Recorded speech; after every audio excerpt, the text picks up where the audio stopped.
रवींद्र वस्त्रनिकेतन सलगरे खास लग्न बस्तावा आहेरासाठी होलसेलपेक्षाही कमी किमतीत संपूर्ण कुटुंबाची खरेदी। कांजीवरम, बनारसी, जुल्ला Bangalore silk, Madurai silk, Calcutta cotton full व्हरायटीत उपलब्ध। सूट व इंडो शेरवानी, हळदीसाठी कुर्ता, सफारी, ब्रँडेड शर्ट, पॅन्टचे खास कलेक्शन। असंख्य व्हरायटीसह 51% भरघोस डिस्काउंट। जादा झालेला माल परत घेऊन पैसे परत। त्वरा करा, आजच भेट द्या रवींद्र वस्त्रनिकेतन सलगरे।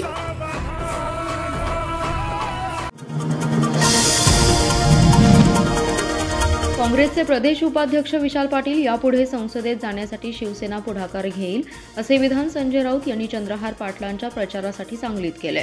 याशिवाय सांगलीची जागा शिवसेना लढणार असल्याचं पुन्हा एकदा स्पष्ट केलं। 2 महिन्यात सत्ता आल्यावर केंद्रीय मंत्री नारायण राणे तिहार जेलमध्ये असतील असंही वक्तव्य त्यांनी यावेळी केले।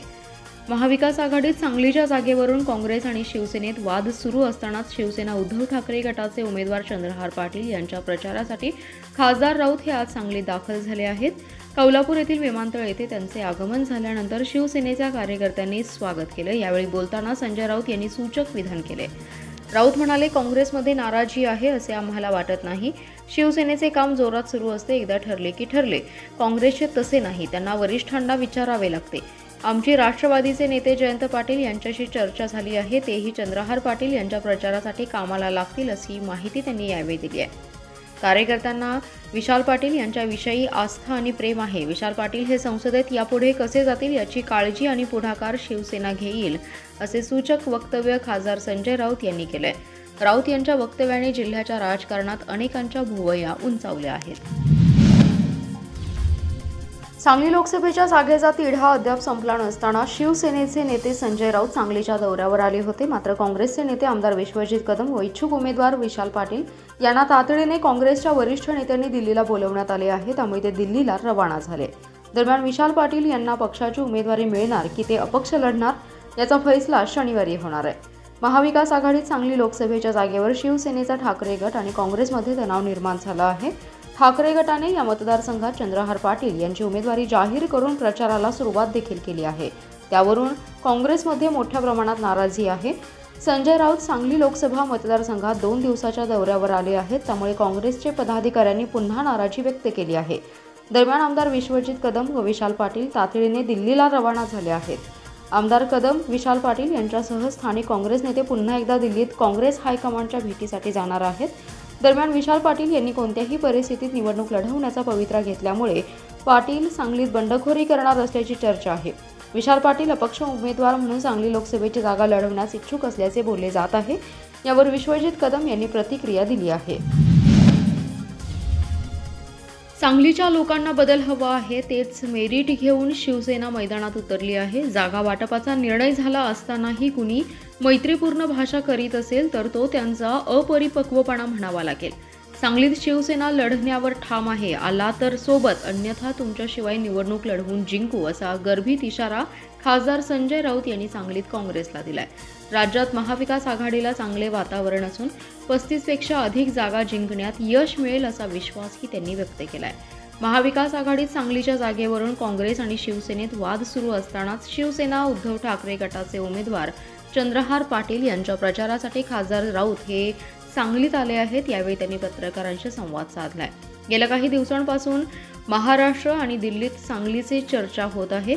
सांगलीत काय होणार याबाबत अनेक तर्कवितर्क लढवले जात आहेत। मात्र सांगली लोकसभा मतदारसंघातून चंद्रहार पाटीलच दिल्लीत जाणार याबाबत कोणतीही शंका नाही। सांगलीतील जागेबाबत काँग्रेस नेत्यांची गेल्या काही दिवसांपासूनची भूमिका बघितली आहे, मात्र ती राजकीय नेता म्हणून त्याचा आदर केला पाहिजे। आता कोणी मैत्रीपूर्ण भाषा करीत असेल तर तो त्यांचा अपरिपक्वपणा आहे। सांगलीत शिवसेना लढण्यावर ठाम असून आला तर सोबत, अन्यथा तुमच्याशिवाय निवडणूक लढवू असा इशारा खासदार राऊत यांनी दिलाय। विश्वजित कदम विद्वान नेते आहेत। मागील निवडणुकीत सेनेची किती आणि काँग्रेसचे लोकसभेचे उमेदवार याचाही कदम यांनी अभ्यास करावा असा टोला लगावला। गोरगरीब, आर्थिक दुर्बल घटकांना न्याय देण्यासाठी आणि भ्रष्टाचाराला आळा घालण्यासाठी राष्ट्रीय विकास सेना आता लोकसभेच्या मैदानात उतरणार आहे।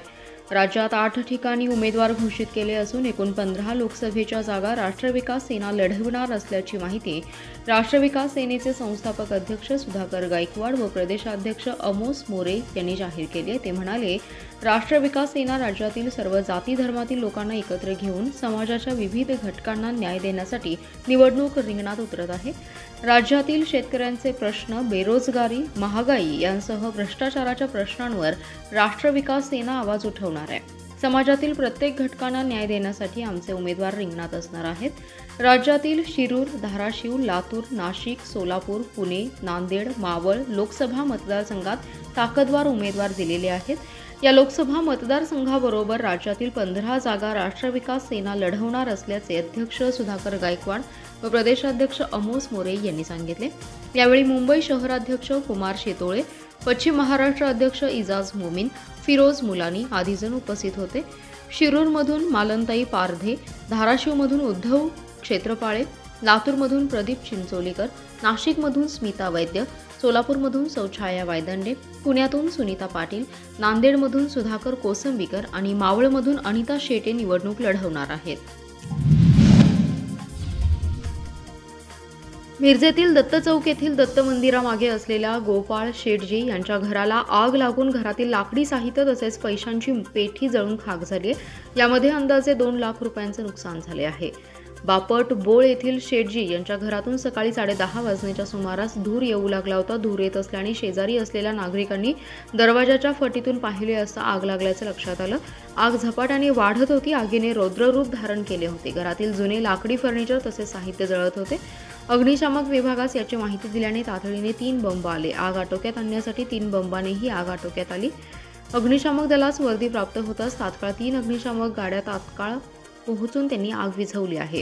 घरामध्ये कोणीही नव्हते. घराचे दरवाजे तोडून आग आटोक्यात आणली. घरात चुलीकरिता लागणारे लाकडी जळण, पालापाचोळा जास्त प्रमाणात साठवण केला होता. आगीमध्ये संसारोपयोगी साहित्य तसेच एका पेटीत ठेवलेली काही रोख रक्कम जळून खाक झाली आहे. आगीचं नेमकं कारण समजू शकलं नाही. तरी सकाळी चूल पेटवली असताना त्याची ठिणगी पडून आग लागल्याचा अंदाज वर्तवण्यात आला आहे. शिवसेना उद्धव बाळासाहेब ठाकरे गटाचे नेते खासदार संजय राऊत आणि तासगाव कवठेमहांकाळ विधानसभा मतदारसंघाचे नेते माजी राज्यमंत्री अजितराव घोरपडे यांची दुपारी कवठेमहांकाळ येथील दूध संघाच्या कार्यालयात भेट झाली. या भेटीचा वृत्तांत समजू शकला नाही. खासदार राऊत यांनी घोरपडे यांच्या समवेत स्नेहभोजनाचा आस्वाद घेतलाय. लोकसभा निवडणुकीच्या पार्श्वभूमीवर राऊत आणि घोरपडे यांच्या भेटीला महत्त्व आहे. सांगली लोकसभा मतदारसंघातील शिवसेना उभाठा गटाचे उमेदवार चंद्रहार पाटील यांच्या प्रचारार्थ खासदार संजय राऊत यांचा सांगली लोकसभा मतदारसंघात प्रचार आणि संपर्क दौरा शुक्रवारी होता. उमेदवार चंद्रहार पाटील यांच्या प्रचाराची संपूर्ण जबाबदारी खासदार संजय राऊत यांच्यावर असल्याचे बोलले जात आहे. खासदार संजय राऊत यांनी आज तासगाव कवठेमहांकाळ विधानसभा मतदारसंघातील कवठेमहांकाळ येथील माजी राज्यमंत्री अजितराव घोरपडे यांच्या संपर्क कार्यालयास भेट दिली. आगमन होताच शिवसेनेच्या घोषणा देण्यात आल्या. कवठेमहांकाळ तालुका शिवसेनेच्या पदाधिकारी वर्गाच्या वतीने व अजितराव घोरपडे यांच्या समर्थकांच्या वतीने खासदार संजय राऊत यांचा सत्कार करण्यात आला. राऊत आणि घोरपडे यांच्या भेटीला महत्त्व प्राप्त झाले आहे. सर्वत्र जोरदार चर्चा सुरू आहे. कुपवाड MIDC मधील चाकण चौकामध्ये कुपवाड पोलिसांच्या पथकाने बेकायदेशीररित्या गुटखा वाहतूक करणारा टेम्पो पकडून बेकायदेशीरपणे पान मसाला आणि तंबाखूजन्य गुटख्याची वाहतूक पकडली. यावेळी टेम्पोसह एकूण 2,46,000चा मुद्देमाल जप्त केला. या प्रकरणी जालिंदर ज्ञानदेव पाटील याला अटक करण्यात आली आहे. गुरुवारी कुपवाड पोलिसांना माहिती मिळाली की 1 पॅक बॉडी असलेली मालवाहतूक टेम्पो महाराष्ट्र शासनाने प्रतिबंधित केलेला सुगंधित सुपारी गुटखा घेऊन येणार आहे.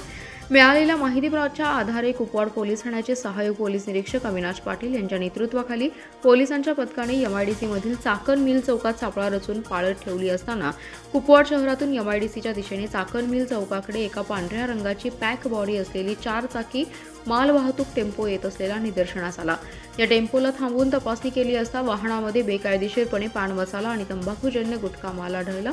त्या टेम्पोमधील विमल गुटखा आणि वाहतूक टेम्पो यासह 2,46,000चा मुद्देमाल जप्त करून जालिंदर ज्ञानदेव पाटील याला अटक करण्यात आली आहे.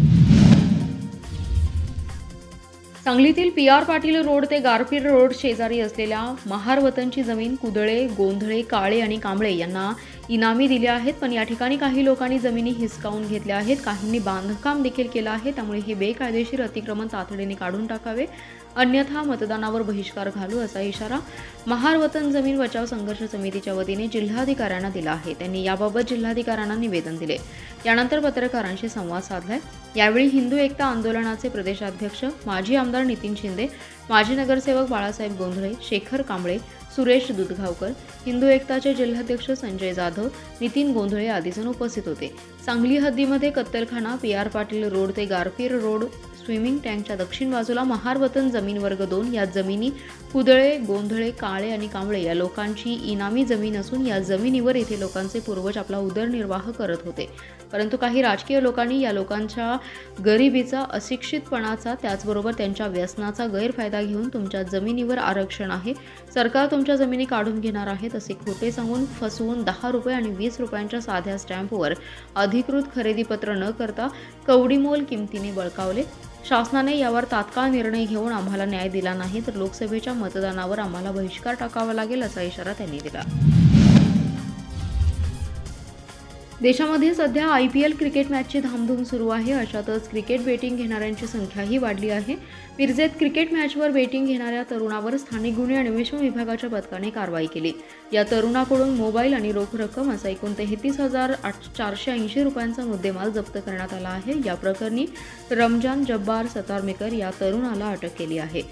स्थानिक गुन्हे अन्वेषण पथकास मिरजेतील नागोबा कट्टा येथील संगीत महल दुकानाच्या परिसरात एक जण त्याच्या मोबाईलवर IPL क्रिकेटच्या गुजरात टायटन्स विरुद्ध पंजाब किंग्स या मॅचवर सट्टा घेत असल्याची माहिती मिळाली। त्यानुसार पोलीस पथकाने परिसरात सापळा लावला असता तिथे एक जण मोबाईलवर संशयास्पदरित्या काहीतरी करत असल्याचे निदर्शनास आलं। पोलिसांनी त्यास ताब्यात घेऊन त्याची झडती घेतली। त्याच्याकडे क्रिकेट बेटिंगकरिता आवश्यक असणारे ॲप्लिकेशन आढळून आले। त्याच्या खिशात रोख 15,480 रुपये आढळले। या संदर्भात त्याच्याकडे चौकशी केली असता त्याने समाधानकारक उत्तरे दिली नाहीत। पोलीस चौकशीत त्याने सट्टा घेत असल्याची कबुली दिली। पोलिसांनी त्याच्या विरुद्ध मिरज शहर पोलीस ठाण्यात गुन्हा दाखल केला आहे।